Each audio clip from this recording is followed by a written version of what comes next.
I was completely muted for the first minute. So, can you hear me now? I Can hope. hear you fine. Oh, Yes. awesome.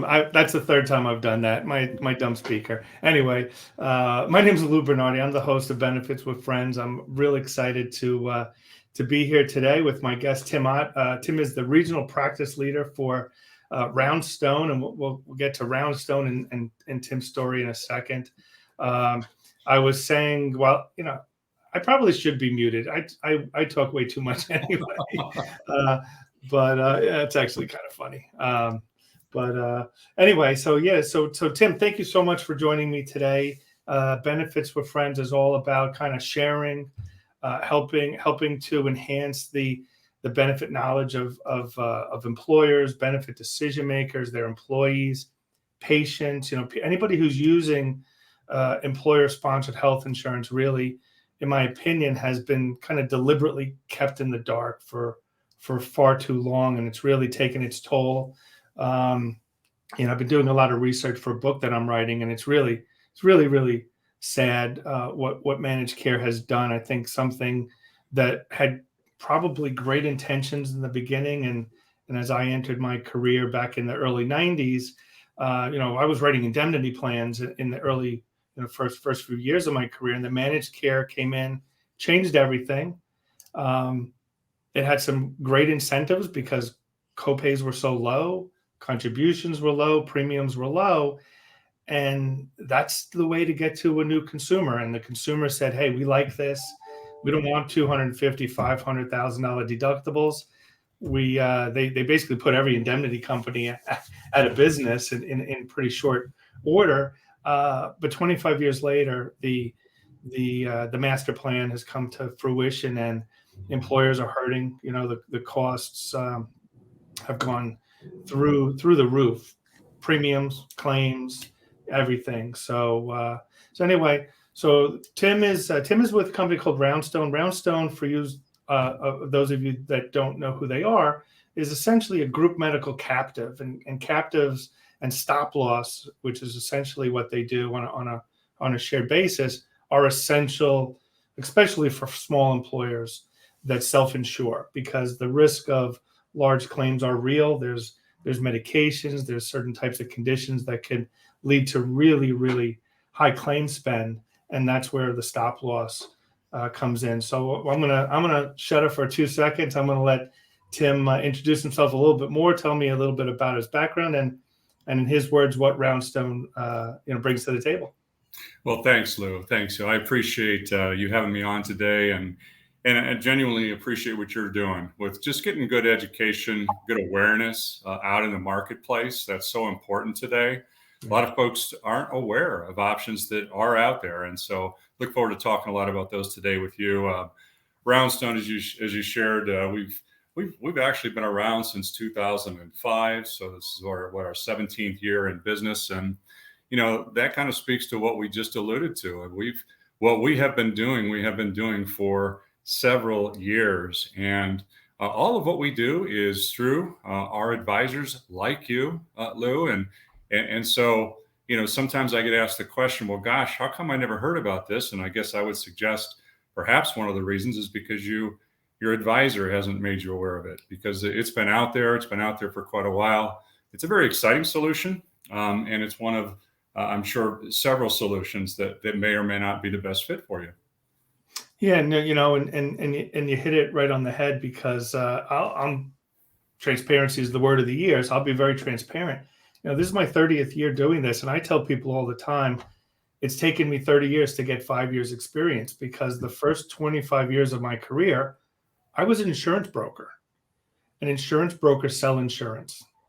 And there's a lot of them that are really good at it. Insurance plays a real fundamental role in providing access in the U.S. to healthcare, right? Because the likelihood of having a catastrophic claim, while it might be low, is real, and it happens every single day. And without insurance, even more people would be bankrupt from healthcare.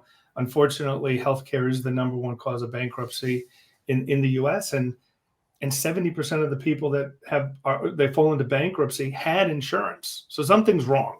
with the model. Something's wrong with the flawed strategies. But you could point fingers, and I don't like to waste my time pointing fingers at the healthcare system or health insurance companies, right? They're delivering a product that the customer is asking for, and then unless the customer asks for more, you're not necessarily going to get it. They're making boatloads of money, right? And it's a capitalistic country. It's nothing wrong with that. I do, and we spoke about this briefly earlier. I do have problems the way healthcare and health insurance companies make their money, because I feel that they have deliberately kept the consumer in the dark, right? They've taken advantage of legislation and laws like HIPAA to say, well, we can't give you the data, right? And the reason why I say the last 5 years is really where my benefit career started, is because that's when I started to see the numbers. I started to see the data. Never really asked for it before. The expectations are, this is what you get. If you're community rated, you get nothing. Here, in my neck of the woods, New York, we're community rated up to 100 employees. You can either offer a community rated product or go to a PEO. There's really not that many legitimate solutions below 100. Once you get to 100 plus, you might be experience rated. You might be manually rated until you get to 120, 150 with some carriers. But still, the data is very limited. The data, in my opinion, is provided to employers just to substantiate the increase in premiums going forward. Well, this is what your claims were for medical. This is what your claims were for prescriptions, total claim spend. And this was the premium. So you have a 90% loss ratio. We need to give you, we're going to start with a 30% increase. The numbers just justify what's happening behind the scenes.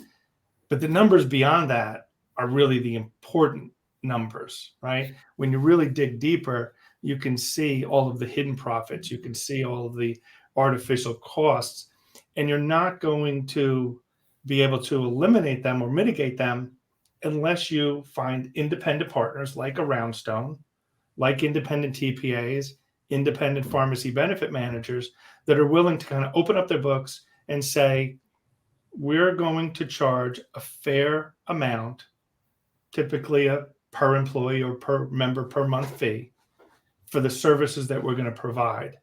And those services could be instrumental in helping an employer not only save money, because that's not ultimately, maybe that's why an employer will do what we're about to talk about, some of the things we're going to talk about. But the reason behind why I do it is the impact it can make on the people. The reason I decided to change everything about my approach to our agency, and you'll see in my signature there, it says Lou Bernardi, BOO, and some people laugh at it, but I don't call myself a insurance broker anymore. I don't call myself an advisor or a consultant. I see myself as a benefit optimization officer, right?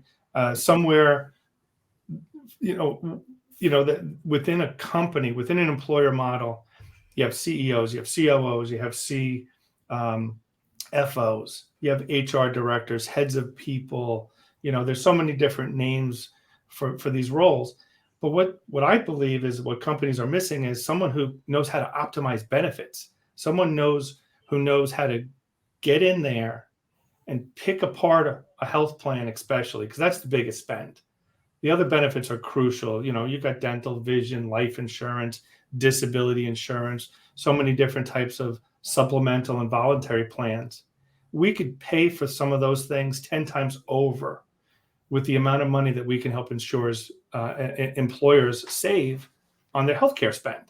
I don't know if you feel, kind of the same way I do about that. I think my passion's kind of coming across, but you feel like there's something missing in the standard model. I'm assuming it's not your first day on the job there at Roundstone. There's no doubt about it. And, healthcare spend is typically the second or third largest expense item, on a small business's P&L. This is not something that, I've always sharpened my pencil this way, so I'm going to continue to do it that way.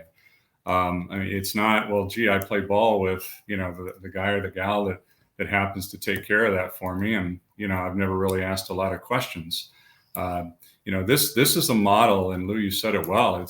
It's not recently broken. It's actually been broken for quite a while. And my personal opinion is it's really not sustainable. So again, really applaud folks like yourself that are getting out there and just making folks aware of options. It's power. I get asked the question a lot, what's a primary reason why someone would look to Roundstone?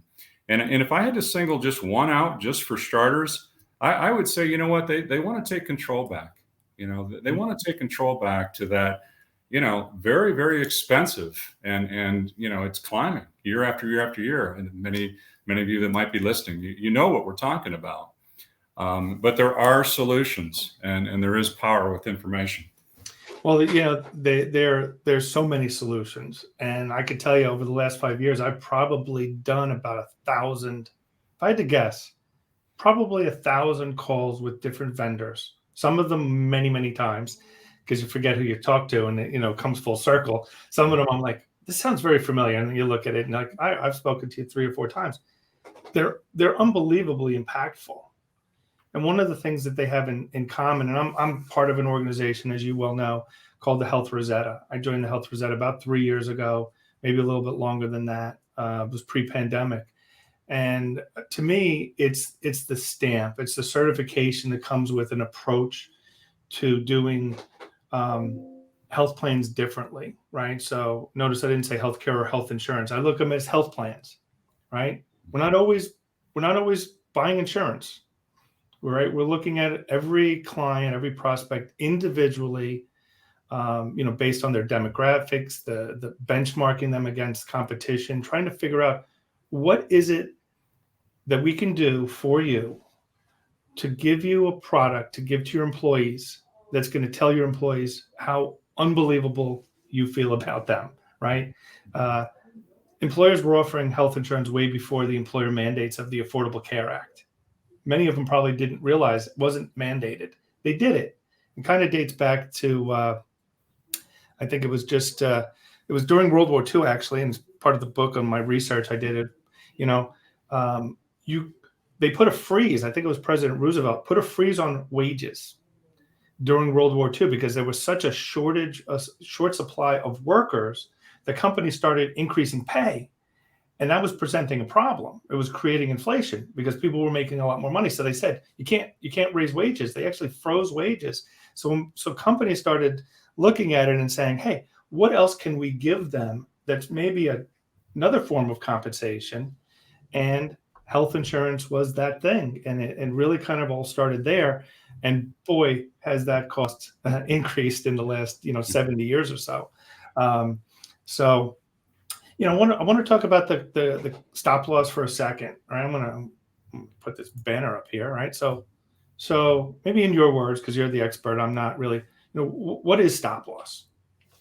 Well, stop loss is really it's a fixed premium that an employer would pay, so that there were certain really caps to what their loss exposure could be. So, for example, there might be a cap on an individual. No one individual could exceed a certain amount, or there might be a cap on your entire employee population. It says, there's also a cap there that would never be exceeded. Right. So it's stop loss is really peace of mind is a good way to look at it. Stop loss is peace of mind that no matter what happens, you've got control of your healthcare spend. Yeah, there's not too many companies out there with deep pockets like a Walmart or an Amazon, right? Where they could absorb any potential claim that's out there. They could, they have the spare change lying around to pay $1 million, anything, but they really don't. I mean, they have the cash, but they don't pay that because a lot of the solutions, like stop loss, like captives, things like that, they started with those companies, right? They were the ones where a lot of these things now are coming downstream and entering into the, as few as 2 employees in New Jersey, you can write self-insurance for, right? New York, unfortunately, you can't do it unless you have 101 or more full-time equivalent employees. But, a lot of these things, they've been around for 40 years, 50 years. Some of the TPAs that we speak to, they're in their 40th year, but no one's heard of them. And they're doing unbelievable things today that they probably weren't even able to do just 5 or 10 years ago. But and it's really the data. Data is so crucial, and that's the missing piece. Data is what exposes the truth. Data is probably the things that keep the people who are in the boardrooms at health insurance companies and healthcare systems awake at night, because they know it's coming. They know that the American healthcare consumer is going to be more informed tomorrow than they are today. Yeah. They're doing everything they can to keep that, to hold that back, right? To keep the I think it's Cy Sims that said an informed consumer is our best customer. They don't want informed consumers, because informed consumers take profits away from them, right? Because there's so many different ways to hide profits. You know, when you say self-insurance to someone who doesn't really know what it is, it sounds like we're going to be responsible for all our claims. And the instinct is, wow, that could be huge. And that's true. And that's why the stop loss is so important. And you mentioned a specific stop loss, a dollar amount that any one member, right, would incur, and the employer would be responsible for. Any amount over that, the stop loss carrier would pay. And then there's an aggregate that covers the total claim spent. And it's not, let's just say $50,000 times 300 members. That's a huge number. The aggregate is a much more reasonable number. And very often, the maximum cost, and maybe I'll bring a slide up here. You and I have talked about this in the past. It's kind of small here, but I think we can make sense of it. I put this together to show prospects where, on your left-hand side, you have a typical fully insured plan. There's a lot of things. There's a lot of layers to that. And I use this to show employers, it's not just a check that you're writing once a month to insure your employees. There are a lot of different components to that.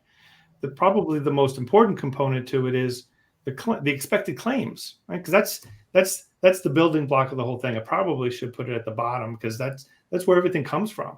First thing an underwriter does is say, hey, this population of employees, based on what we know about them, if there is any sort of historical claims data, or just the demographics, their age, their gender, their zip codes, family size, age of dependents, things like that. What do we expect their claims to be? Then typically there's about a 20%, claims corridor that's added on top of that, right? They're taking all the risk, in theory, the insurance carrier, when you're getting fully insured. So they'll take the expected claims and add 20%.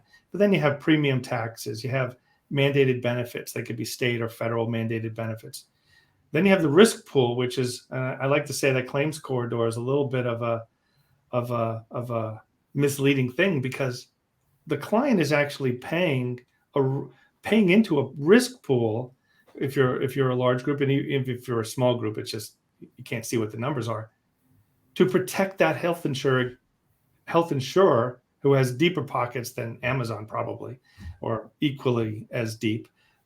You're protecting them against your high cost claimants. So, what's the point? Then you have the overhead and profit, and then you have the administration costs, right? When you're doing self-insurance, partial self-insurance, because to me, partial means you're purchasing stop loss. You're not taking on all the risk yourself. You have this administration level, and that probably could be, and typically is, less than it would be on a fully insured model. On my graph, I'm just assuming it's the same. Then you have your stop loss. These two things really are your fixed cost. And then you have your claim spend, and then you have that claims corridor, which typically is about 25%. It's a little bit more when you're buying that aggregate, right? And this is what people did for years, because self-insurance has been around for years. 61% of the population of people who have health insurance through employers are self-insured. They don't know it. Their ID card looks the same, right? Most of them probably are still using networks, although many of them aren't. So I talk to clients and prospects sometimes. They say, well, we tried self-insurance and it failed, so we got out.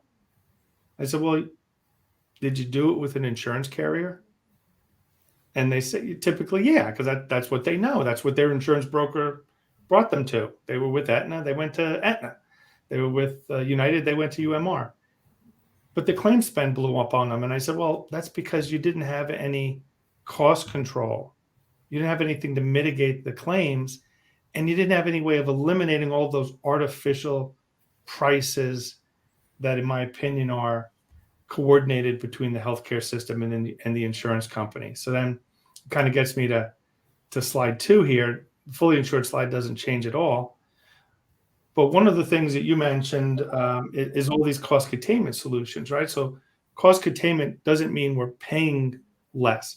We're focused on getting people better care, and typically that pays less.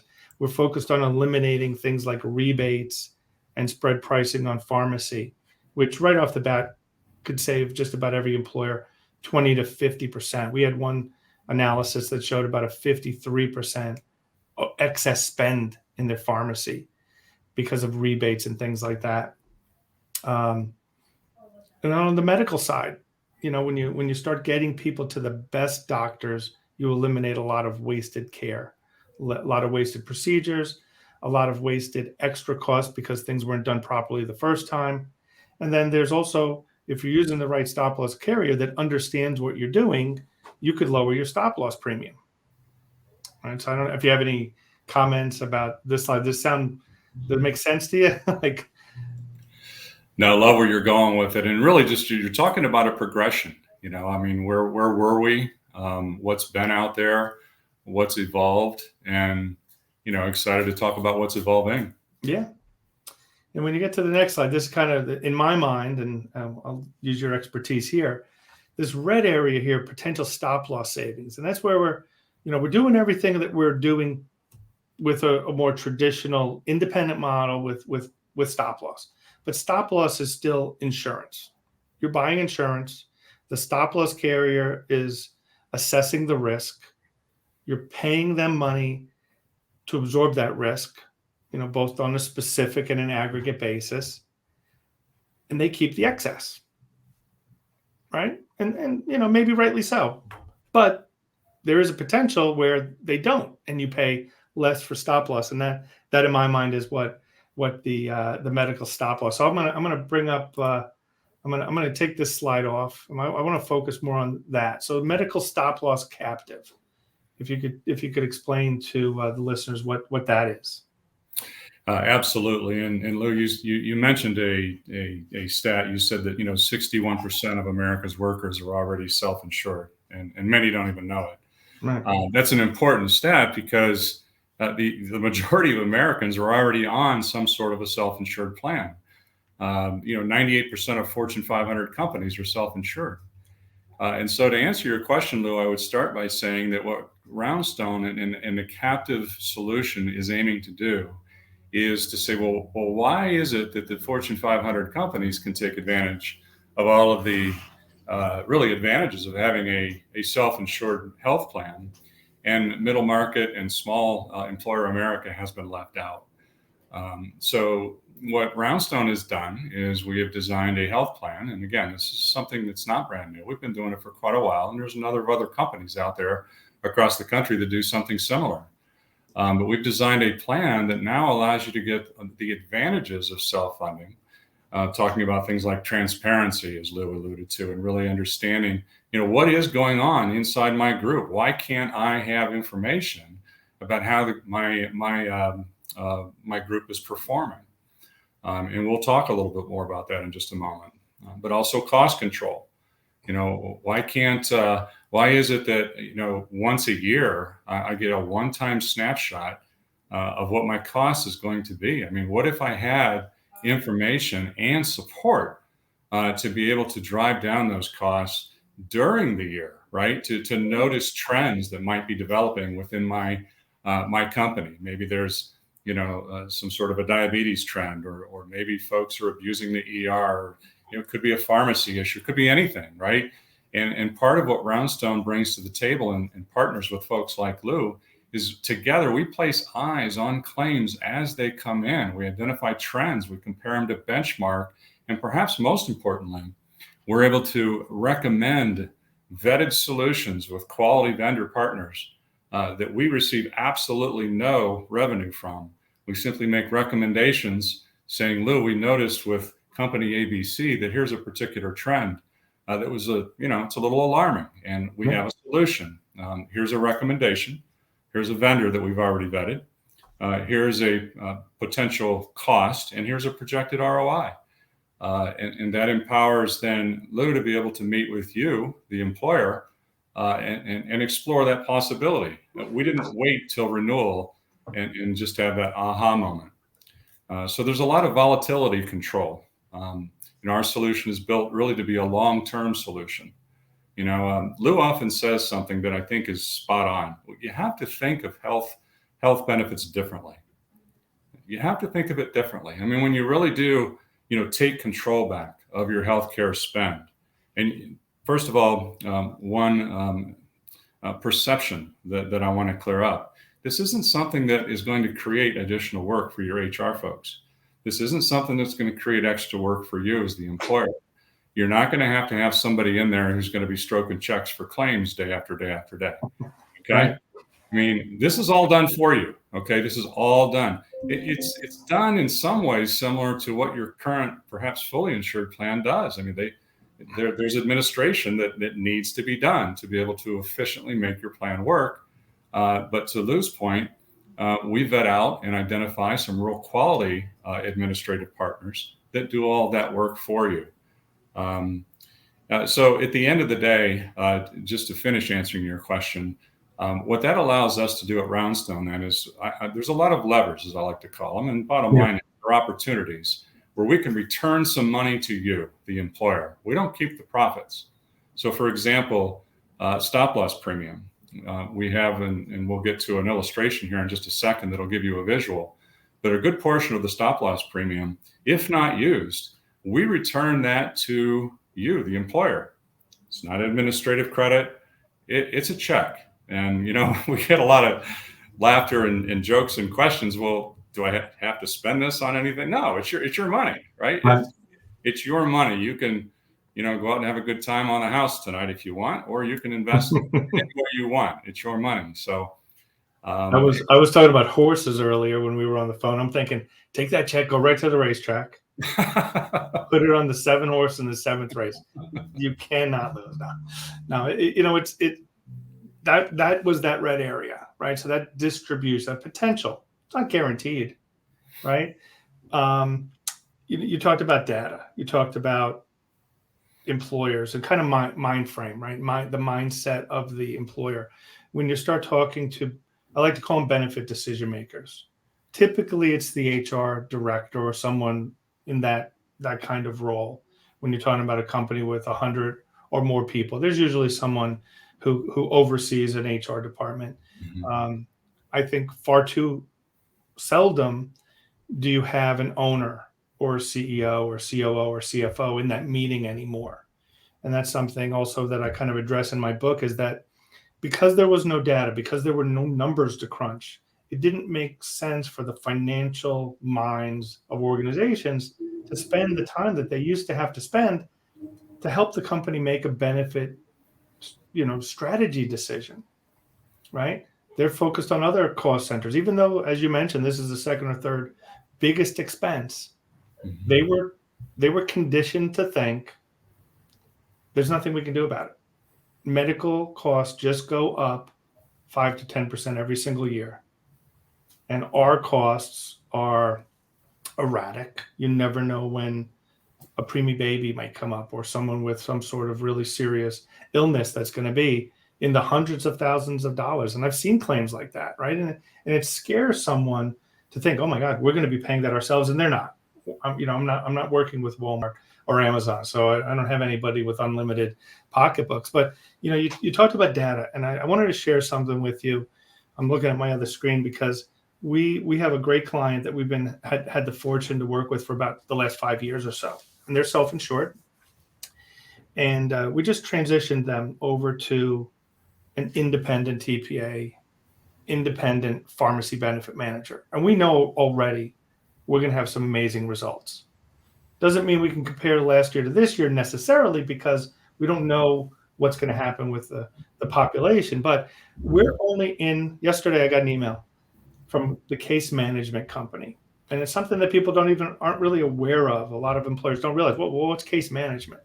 So there's care management, like utilization management, right? That's the more probably commonly known as the pre-certification process. Insurance companies have to stamp and approve certain services. Pretty much any inpatient care requires some sort of authorization. If it's an emergency room visit, you need to let them know within a day or two of going to the emergency room why I went to the emergency room, because sometimes the claim, sometimes the outcome doesn't justify emergency room. You could have heartburn, but you thought you were having a heart attack, right? So people are used to that. They typically remember to make those phone calls. Doctors certainly will pre-authorize tests because they know they're not going to get paid if they don't. Most people have network benefits and things of that nature. But case management is very different. And case management, when it's done well and clinically, is really that arm that you're talking about, where someone behind the scenes, we're not asking for the employer to do anything. They don't have to look at any of the excess data we're going to share with them if they want to. But we have eyes. Even my office, really, we don't. We're not looking at it every day. I'm not medically trained to be able to identify patterns in care and treatments and prescriptions and trends to see if something's trajectorying towards something that could be really serious. But when you're working with a really good case management company, and we're 9 days into a new plan, and I got an email yesterday. I'm not going to say who it is.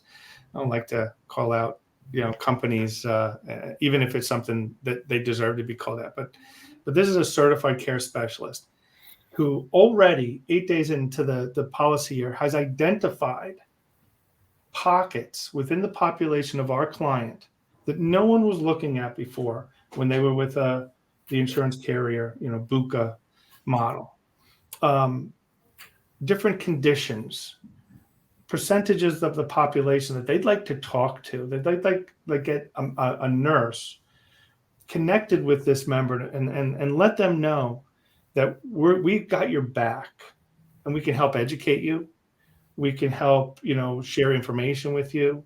We can help you make care decisions. We can help you find the best doctor within a reasonable distance of your home that treats that condition, right? We can make sure that every single employee has a primary care doctor relationship, which most people don't even have these days. I ask people all the time at open enrollment meetings to kind of catch them by surprise and say, okay, how many people have seen their primary care doctor in the last year? And every single year, there's less people that do that. I would say less than 20% of people have even seen their primary care doctor. Now, take COVID out of the equation because that, it was maybe harder. But we're going back even prior to that. People don't have a relationship with a doctor that oversees their entire care, right? Treatment. Someone that intimately knows them and has the time to spend with them.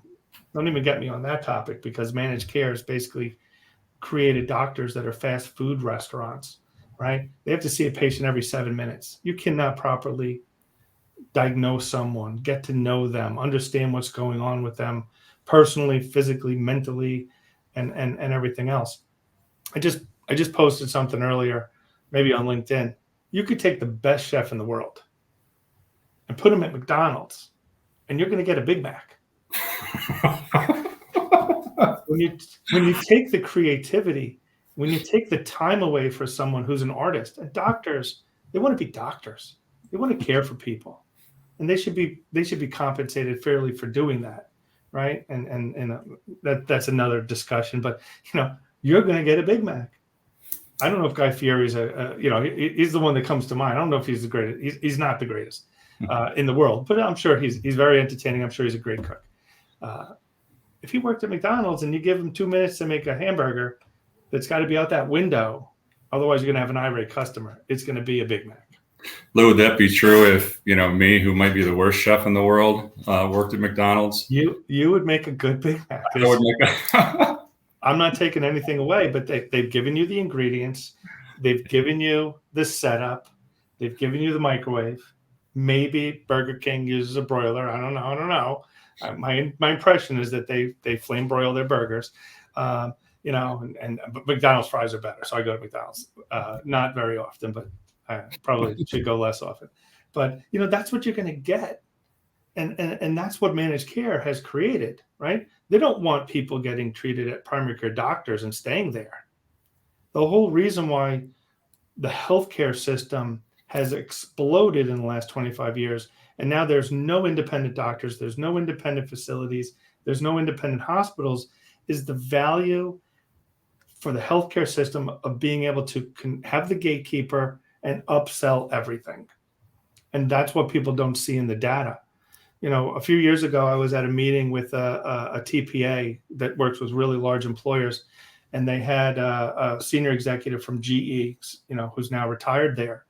And he famously said that GE spends more on health insurance than they do on steel. Wow. And when he realized that, now this is a very successful businessman. This is a financial juggernaut, if that's the right word. He wanted to know why.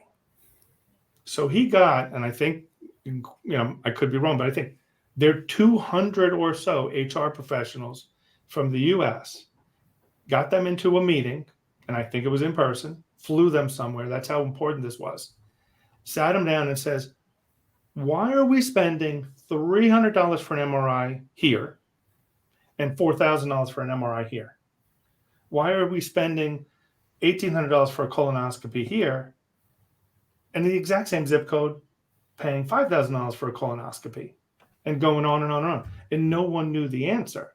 And that's because they're not supposed to know the answer. You go where the doctor tells you, is what managed care has created. You don't question it. You don't have a right to the cost. No one can tell you the cost because you got to wait until you get your explanation of benefits. And 20 years ago, maybe that wasn't a big deal. I actually found a folder. I'm not going to share the name of the company, but it's the largest luxury brand in the world. You can guess who it is, maybe. So we have a lot of luxury brands that we've insured over the years. You can see Tom Ford right behind me. That's a client. We love them. But they like to know what each other are doing. So we have this employee handout from 2014, 15, 16, and 7. I'm sorry, 2004, 5, 6, and 7. And at the time, $1,000 was the maximum out-of-pocket cost under their plan. They had no deductible. They had a 10% co-insurance. So if someone went into the hospital, they paid a $200 copay and 10%, maximum out-of-pocket, $1,000. And I would venture to say that has significantly changed over the years. And that's unfortunate. That's the perpetuity of, you're going to get an increase. Don't fight about it. It's coming, right? That's just the mindset. We're all prepared. How much am I paying more? And what do I have to do to get to the budgeted increase of the financial department, right? The CFO gives HR and says, well, we budgeted for 7%. So that's where you got to be. And you need to make the necessary changes to get to that point. So I wanted to talk now, so for Roundstone, what's an ideal employer group for a medical captive? Well, as you mentioned earlier, different states have different regulations, but short of that, Roundstone will typically go down all the way to 20 employees. Okay, so 20 employees, and we can go up really to 1,000. But as far as a sweet spot goes, I would say, generally speaking, somewhere between probably 50 to 350, is really where our solution is a very, very good fit. And you think about, as a company maybe has 400 or more employees, they may be able to just stand on their own, without, some of the benefits that a captive provides, some of the extras, safety, if you will, and just caps, if you will, that levers that are put there so that if they do have a bad year, they're protected.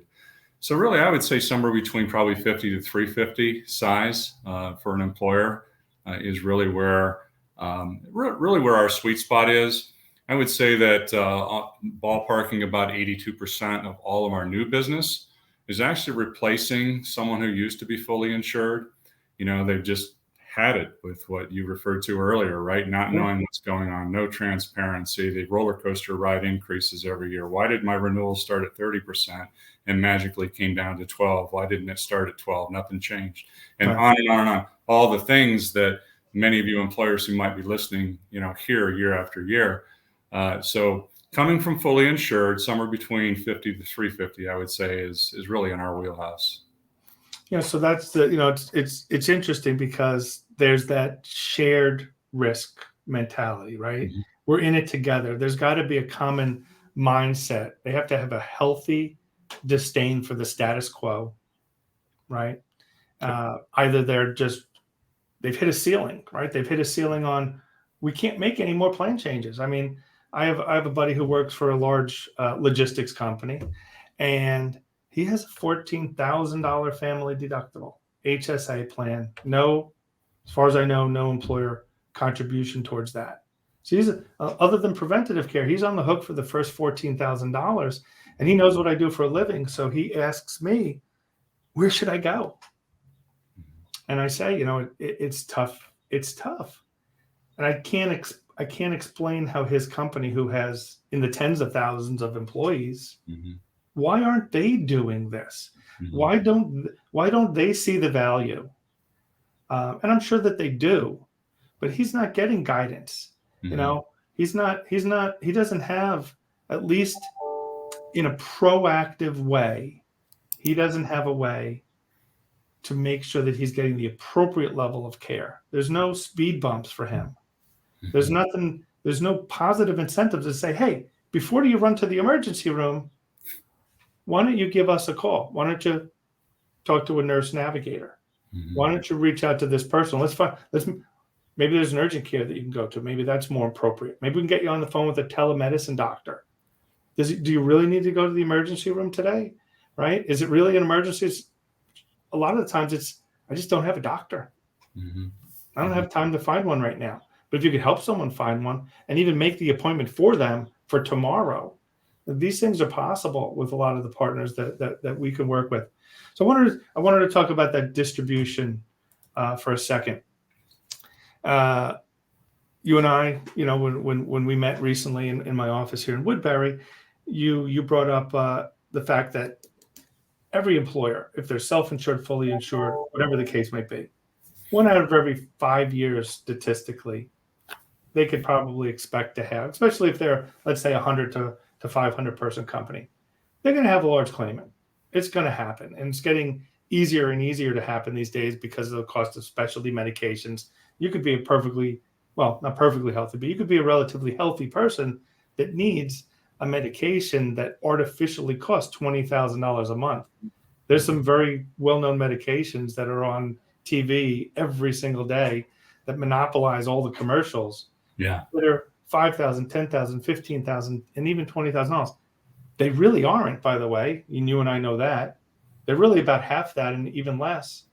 But those rebates that go back to the insurance companies that are really despicable. But so let's say you have someone who joins you captive and they have shared risk and they have not such a great year. They have a loss ratio of 100%, maybe even a little bit over 100%. Mm-hmm. You kick them out? I know the answer is no. No, we don't. And you're not a CEO. You're not. All right. No, absolutely. And in fact, this is part of a fun conversation, really. Yeah. For those of you that are listening, I guess a question would be, when's the last time that you got a check back from your insurance carrier? Okay. I mean, that's the question. And so what Lou's referring to is one of really a number of different opportunities where the Roundstone model works to return money to you. And so in his example, if you were, an employer and, I'm just throwing ballparks out. I mean, about every 5 years, every employer is bound to have a bad year, right? I mean, you may go longer than that, you may go less than that, but just play with me. Let's go with once every 5 years. Mm-hmm. Okay? So the question is, well, gosh, what happens to my health plan then? Well, number one, we're not going to throw you out. Okay. And we'll look at a model here, a visual in just a second, that'll really give you some peace of mind as to how that works. I'm going to bring that up. I'll bring that up now. Perfect. What I'll also add, and then I'll really dive into this picture that you have in front of this that you have in front of you. Even if you have a bad year, I'm thinking of a particular client. I won't mention a name. This was last fall.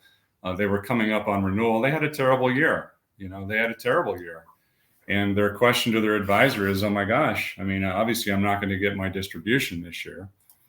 And the advisor, who works with us quite a bit, said, well, no, that has absolutely nothing to do with it. You're still going to get your distribution. So here was a employer that lost money, right? I mean, he actually was upside down with what was expected to happen, and he still got a distribution from Roundstone. So pretty powerful. Let's look at what you have in front of you. This really does a good job of help really just simplifying and bringing alive some of the real key levers, if you will, that work to your advantage. So you have your employer claims, and on the left-hand side, you see the $10,000 number. Well, that's what Lou and I referred to earlier as one of the caps, one of the safeguards for you, that you as the employer would never be responsible for more than just that initial $10,000 in claims per member. At the same time, that employer claims account also has a cap for what your responsibility would be for your entire employee population, okay? And our underwriters do a great job at projecting what's going to happen. As Lou said, we actually leave a cushion of about 25% even on top of that, okay? So the first thing I want to share about claims is that any unused claim dollars are 100% retained by you. If you've been on a fully insured plan, if you have a good year, they keep the profit, right? You paid that fixed premium. There's no return. So you've got unused claim dollars that are returned to you. Then we move up to the pool premium. Well, that's the shared layer. And just in real simple layman's terms, this is how it works. Because you as an employer may not feel comfortable, just as I would call it, maybe standing in on your own island, so that if you had a really bad year, you would absorb the risk. One of the real powerful things that a captive solution will do for you is it enables you to share that risk now with literally hundreds of other employers. So one of our pools, for example, has upwards of about 300 employers, okay? 300 employers that you'll never meet, you'll never talk to, they'll never call you. It's across different industries, across different geographies, really across the country. But let me share a couple of real simple numbers with you. If you have 300 employers, and let's just say that the average employee size is 150, that's 45,000 employees, okay? So folks, from an actuarial standpoint, we know what's going to happen with 45,000 employees. I mean, you just became GM. And so what you've done is now you're taking advantage of all of those advantages of stop loss and all those advantages of being self-funded. And you have some safeguards really that are allowing you to sleep at night, knowing that per individual and per my entire employee population, I've got now a protective layer shared with potentially hundreds of other employers that when bound together, actuarially, everybody knows what's going to happen, right? And it's a fixed premium. So it's a fixed cost. But to Lou's question, any unused premium from this pool layer is distributed back to all the employers that were part of it at the end of the year.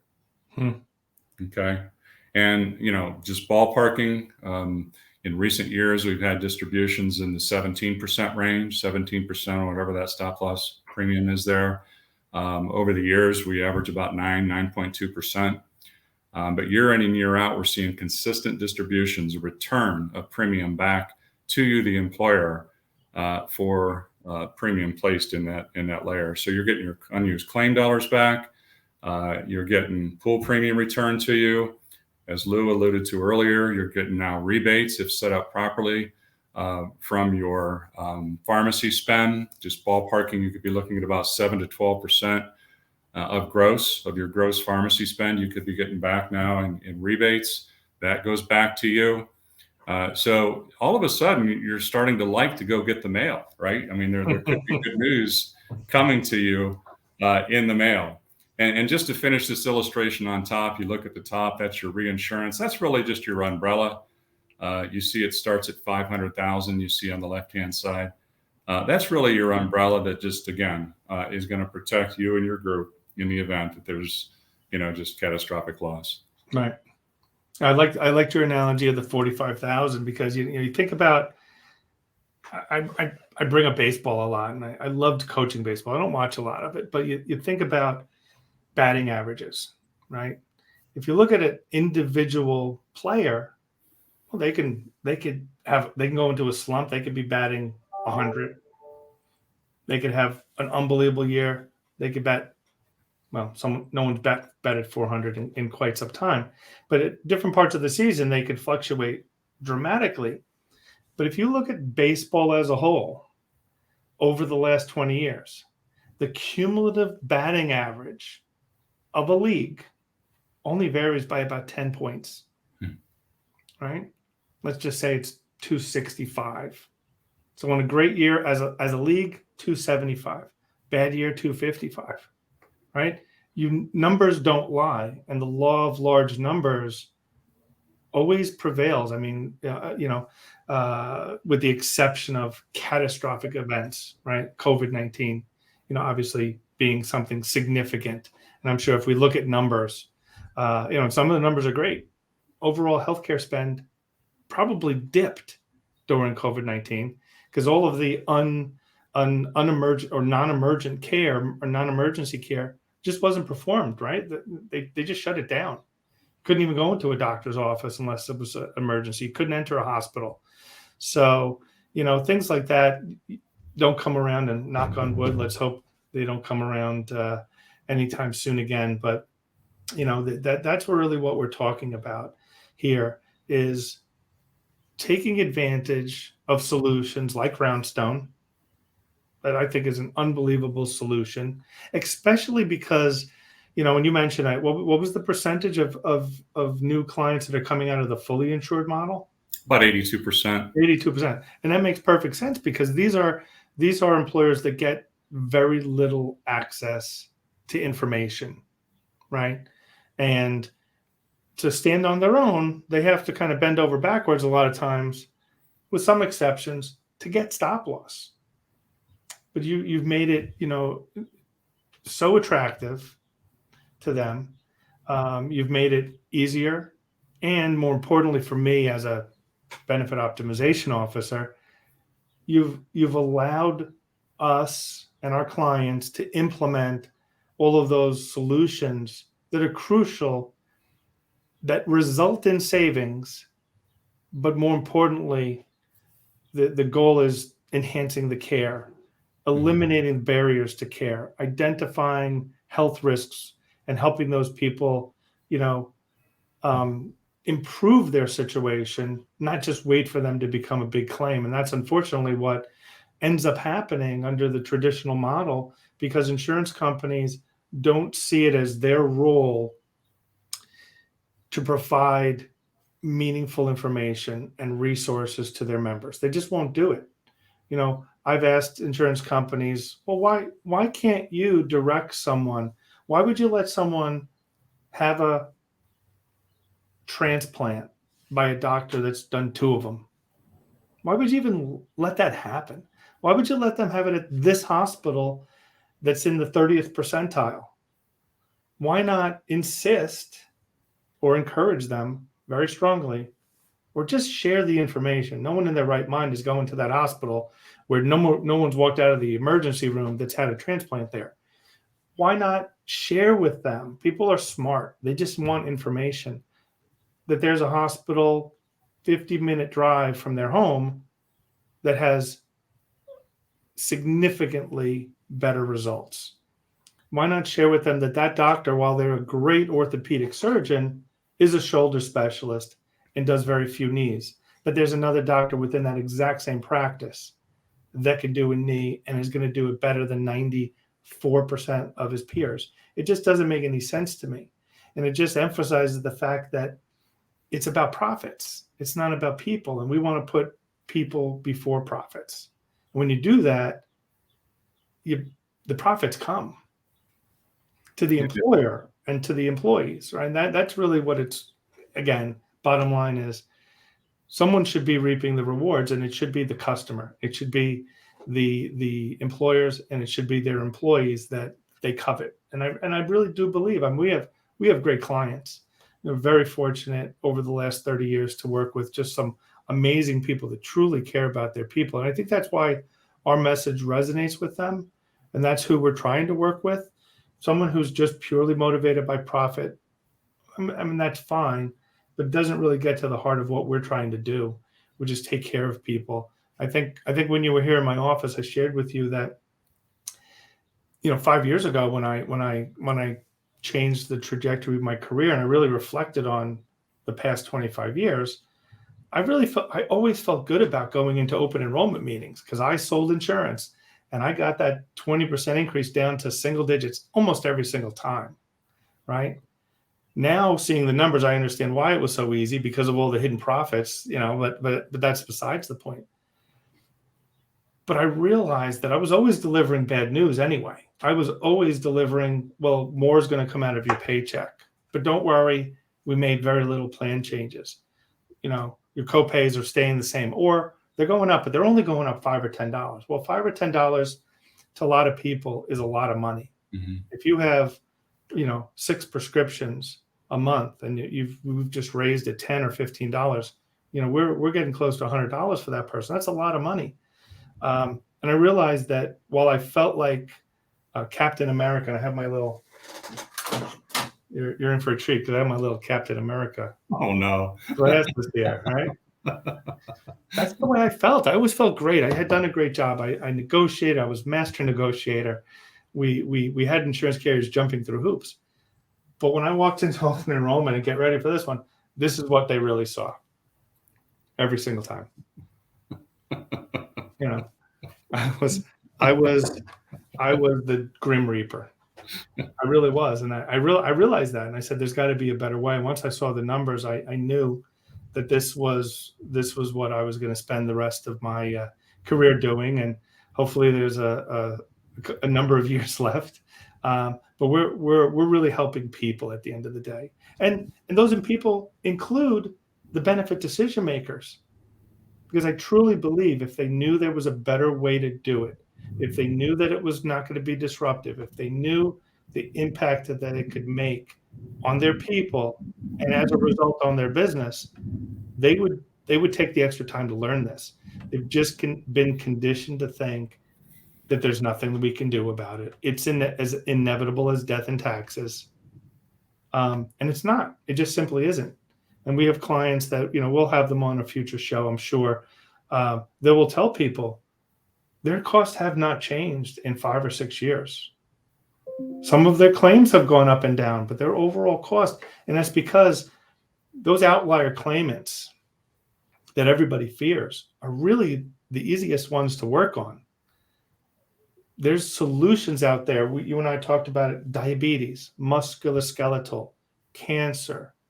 Dialysis could be several $100,000s a year, but there's solutions that can cut that cost in half and do it in a way where that person's going to get better care, exceptional support, direction and guidance and information and education that people want. I mean, when God, knock on wood, I hope never to experience a loved one that has a dire emergency and have to wonder, is this person that I'm entrusting their care to the best person for this? Mm-hmm. Did I do absolutely everything I could do to find the best provider? Not necessarily the head of department at the hospital, because the head of department doesn't mean that they're the best at what they do. Sometimes it means they were the most profitable provider within that healthcare system. I've been told that by medical providers, that sometimes that's the case. That's kind of scary, because those are the people that we put, on pedestals and say, this is the best one. This is the best person. How else could they achieve that status, right? We're coming up on the hour, and I usually like to end these calls. And thank you so much. This has been so insightful for me and beneficial, and hopefully people out there are benefiting from it as well. I like to try to kind of leave, hope not to put you on the spot, with like, maybe 2 or 3 takeaways, something food for thought for benefit decision makers that are out there, whether it be specifically about the captive model or just a better way of doing benefits in general. Well, I would defer back to something you said earlier, Lou. I really would encourage you folks to think about benefits differently. To think about how you provide benefits a little bit differently. And when you do that, you're going to be liberated. You need a good advisor. You need someone who's really going to show you all of these opportunities for you to really drive down your healthcare spend, for you to gain control of it. It's being done now. Oh, yeah. So if you're not doing it, we encourage you to latch on. Give Lou a call. He'll guide you. He'll take you down the path. Give him a call. Folks, I would close with this thought. This really is a long-term solution too. If you're really tired of the year after year roller coaster ride, we average, just ballparking after we get through year one, looking at about a 2 to maybe 6% increase year after year after year. Sometimes less, sometimes a little more, but you could pretty much, you're looking at about a 3% on average. I think you could probably get used to that year in and year out with such again, second or third largest expense item on your P&L. So this is a long-term solution. It's one that's not brand new to the market. We've been doing it for quite a while. We'd love an opportunity to at least show it to you. If it works, fantastic. If it doesn't, Lou's got some other options in his arsenal as well. So Lou, I'll close with one final thought. I want to thank you again for really just being a voice, for getting the education out there, the awareness. There's power in that. And we can't do it without you. So thank you. I appreciate it. And thank you. I'm so fortunate to meet such great, kind of ambassadors for the industry. I mean, I couldn't do anything that I'm, attempting to do and successfully doing with any of my clients without all the partners out there. I mean, for 25 years, I didn't know it existed. I had blinders on, back to the horse racing thing from earlier, but, I had blinders on. I was busy. I was renewing, dozens of group every single month, having a great time doing it, feeling like a superhero. But, when I realized that I too was part of the system, that I believed the narrative, it made sense, and it does make sense.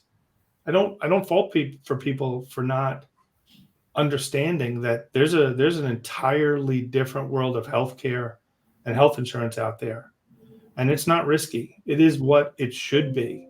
It's just it's a separate universe for just way too many people, and I'm more than happy to talk to people at any time about it and try to help them enhance their knowledge, bring great solution partners to the table like Roundstone and Tim and all his wisdom, and this has been a blast. I really appreciate it. I'm looking forward to flying down to Orlando and meeting some members of your team next week. If they're out there, reach out to me. I'd love to see them. I'll be at the Health Rosetta Summit. If there's anybody out there that wants to know a little bit more about what Health Rosetta is, please reach out to me as well. So thank you again for the hour. You'll never get it back. So hopefully it was worth your time, and I know it was worth mine. So it was, really just want to say thank you and have an amazing year. I'm sure I'll talk to you real soon. Thank you. All right. Take care.